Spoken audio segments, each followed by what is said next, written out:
ராகவோட அக்கா இந்த பூவ அபிக்கு வச்சு விடு அப்படின்னு சொல்லும்போது முரளி பயங்கரமா டென்ஷன் ஆகுவான். அப்புறம் அபியோட அக்காவுக்கும் குடுத்து பூ வச்சு விட்றா அப்படின்னு சொல்லி ராகவ் அக்கா சொல்லுவாங்க. 2 பேருமே அழகா பூ வச்சு விடுவாங்க சாமி முன்னாடி.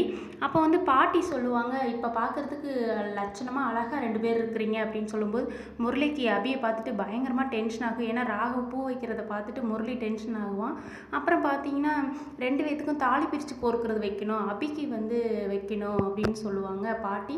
அப்போ ராகவ் அமைதியாகவே இருப்பாங்க. ராகவோட சித்தி, "ராகவ் இதுல உனக்கு விருப்பம் இல்லை தானே" அப்படின்னு சொல்லுவாங்க.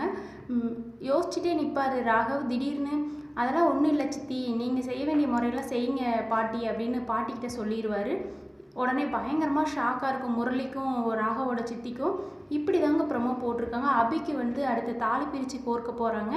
ராகவும் இதுக்கு சம்மதிச்சிட்டாரு. ரொம்ப சந்தோஷமாக போயிட்டுருக்கு. இதை பற்றி நீங்கள் என்ன நினைக்கிறீங்கன்னு கீழே கமெண்டில் சொல்லுங்கள். ஏற்கனவே நிறைய பேர் கமெண்ட் கொடுக்குறது எனக்கு ரொம்ப சந்தோஷமாக இருக்குங்க.